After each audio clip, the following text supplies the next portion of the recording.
another episode of Today in Crypto show. And as always, we have a lot of stuff to discuss with you guys on what is happening right now with Bitcoin and cryptocurrencies. It is a very exciting year to say the least. So welcome everybody to our live show. This is Thursday, 5th of July, and looking at the coin market cap, we are seeing we're slightly down by a couple $billion from the last 24 hours. Bitcoin trading right now at $6,500, Ethereum at 465.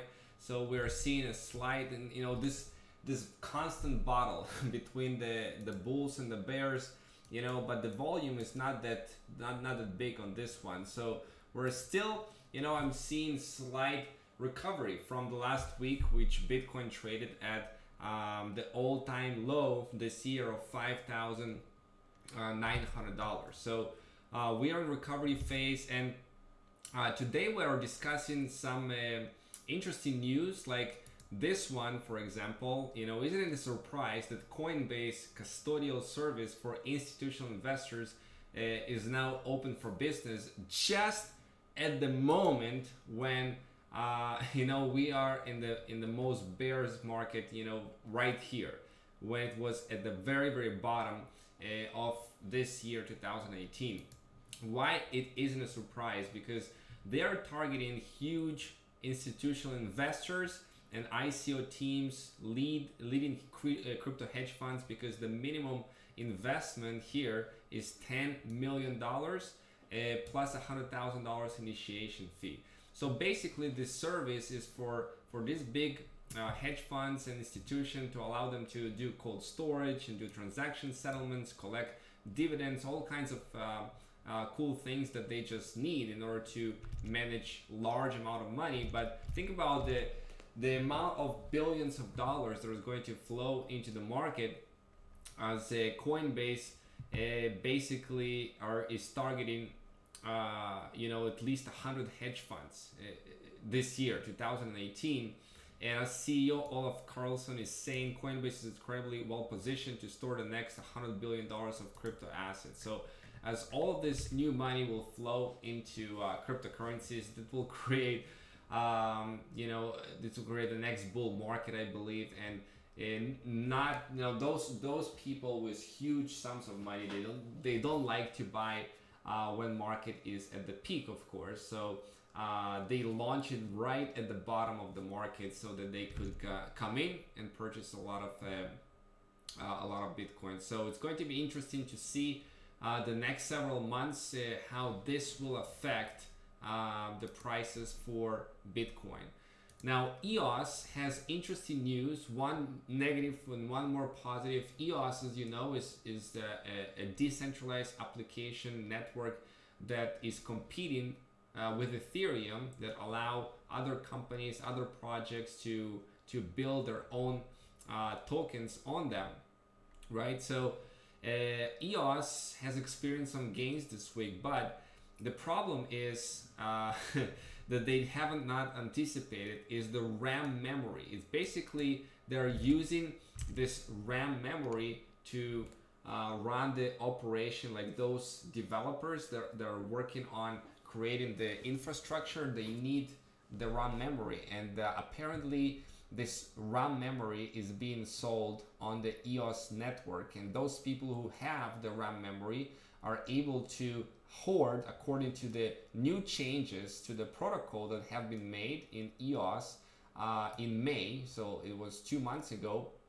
They changed the RAM marketplace of supply and demand model. So it basically means it was worthwhile for those those people who are having the RAM resource to hoard it in order to increase the prices, and the prices skyrocketed for 1 megabyte of RAM to 910 EOS, which is about $8,000 during its peak craze. So it is a lot, of course, and it poses a problem for the EOS network, which is the 5th largest cryptocurrency today, because they just couldn't afford. They just can't afford, those developers, to pay such high fees for using the RAM. Now the prices are slightly lower than that, $3,000, or you know, 2/3 lower than that, but still it is way higher than when it was before. So how EOS is going to handle this problem, we're going to see, you know. And if you are hodling EOS, it's definitely going to be, you know, if EOS are not going to be able to deal with those issues, then who is going to use EOS if it's too expensive, you know? But on the other side, the former Asia CEO now is leading a $1 billion venture capital arm for EOS, and he already made some big, you know, big deals, like a partnership, a $325 million partnership with Mike Novograd's fund, another $50 million secure funding from the blockchain investment, and you know, things are moving through the venture capital. Even though I don't know, like they already have like $4 billion that they raised in ICO. Why would they want to, you know, raise some more money? Just doesn't make sense to me. You know, maybe it's not enough for them, but who knows. Now, as you know, Bitcoin is the circulating supply of Bitcoin is 70.1 million Bitcoin, but isn't it really the supply? Isn't it what people are really using in their wallets? Well, apparently not. Okay, 6 million of those Bitcoins were lost or stolen. In fact, 4 million Bitcoin were irretrievably lost, right? And 2 million stolen. So it means 6 million out of those 17 million basically are not in use at all. So the real circulating supply is 11 million, and the total supply, which will never reach 21 million if you minus it 6 million, will be like 15 million in total Bitcoin supply. But does the market cap really and the price take into account this fact that a lot of millions of Bitcoins are lost? Well, hardly. It's not really taking it into account, which they should. And this is another reason why Bitcoin prices might you know, go up, just because of the supply is lower than you know it appears to be, right? Because there's 6 million Bitcoin that are missing. Now Vitalik Buterin now proposes a new transaction fee, guys, for the Ethereum ecosystem, for the Ethereum network, and all the transaction fees basically for Bitcoin as well, and for other cryptocurrencies, which right now, the way that the transaction fees are working, if there are 5 people that are, you know, making transactions, let's say each one of those 5 people are putting $1 into the transaction fee, and another guy is putting $10, then the miners, obviously, they're going to prefer this first to put into the blockchain, the guy who proposed $10 in fees, right?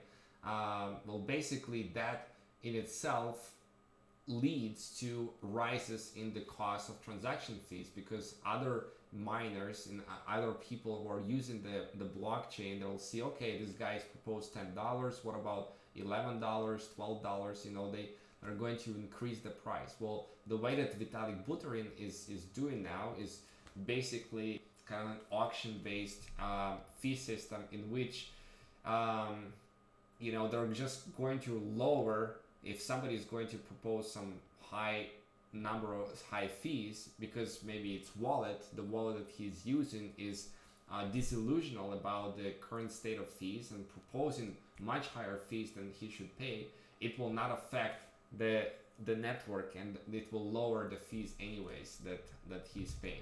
Does it make sense? So anyways, that's the proposal, and it makes a headway to some positive direction in the way that fees are being calculated.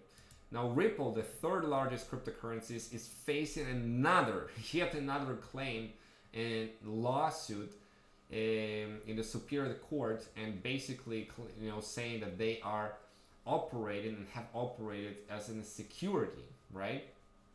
And this could potentially negatively affect Ripple if they were not be able to defend themselves from the SEC officials, right?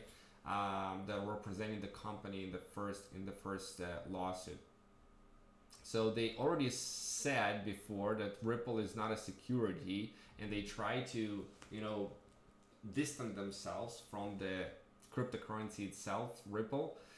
But here we go, another lawsuit. So we're going to see how this will affect Ripple over the long term. Now, speaking about adoption, just like Telegram raised $1.7 billion for its Telegram tokens, which they're working on right now, Viber, another huge communication app with over 1 billion customers, is now publishing their own token. They'll call it Rakuten, right? So it's kind of like, we are seeing a trend that is happening with communication apps. Facebook is working on right now on possibly creating its own cryptocurrency, which has its 4 billion user base. It's huge, right? And probably going to be in the Messenger app in some future. Another Japan's popular chat with 200 million users is also launching its own cryptocurrency exchange, Bitbox. So we are seeing this trend happening.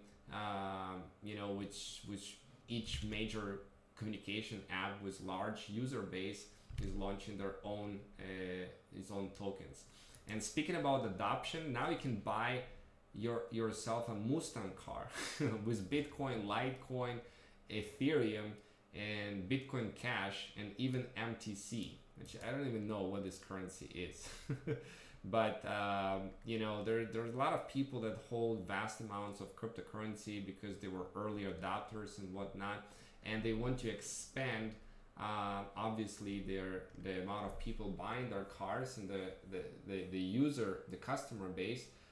So they allow now people to pay for those cars in cryptocurrencies, which is not surprising to me, and I think that a lot more companies are going to follow suit and allow you to pay for different stuff like paintings and jewelries and all of that kind of stuff with Bitcoin and cryptocurrencies. And finally, for today news, we have an Israel tax authority now going after local exchanges like the Bits of Gold, which I used to buy from Bits of Gold, their cryptocurrency. So they convinced them to divulge information about the trading activity if they have over $50,000 or more in 12 months period of time they're trading. So obviously the tax authorities, they want their cut. They're going after investors, after traders, and they want to squeeze as much as possible in taxes from people, and it's not surprising to me. So it's kind of like, if somebody is a small trader, less than 50,000, they are supposedly not going to, divulge that information about their customer base. But, in different countries, we're seeing this trend happening, that the tax authorities, obviously, they want to collect as much taxes as possible. And fortunately, not very many people at all. Very few people are actually going and by their own will submitting information to the tax authorities about their activities with trading, how much they're holding, and all of that kind of stuff. So this is the news for today's. Overall, we are still kind of in a bear market, and it's not been started, the real bull market. So we're going to see when it is going. It's not a question of whether or not it's going to start. It's a question of when the next bull market is going to start, right? It's going to be this month, or it's going to be in September or October, I don't know.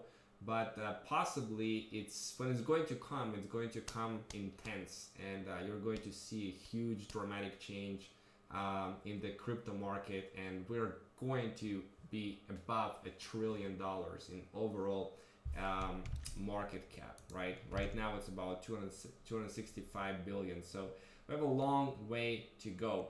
until we get there. Okay, so hopefully that you are having your strategies in place, that you are holding into your cryptocurrencies, that you're not panic selling. You know, we have some big gainers this week, as you see. You know, some coins 88%, and some coins even 240%.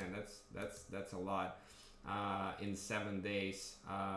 You know, so we are seeing some movement here within cryptocurrencies, and 8 new cryptocurrencies has been added. So the list is getting bigger and bigger and bigger. It is crazy. It's crazy how many projects and how many coins are there. But there's a lot of room here to make profits if you're smart, and doesn't necessarily mean that you need to trade a lot. Sometimes trading less and making more for each trade is the best way to go. Combining fundamental and trading and technical analysis. Okay, so this is the news for today's, and I'm going to see you guys in the next live.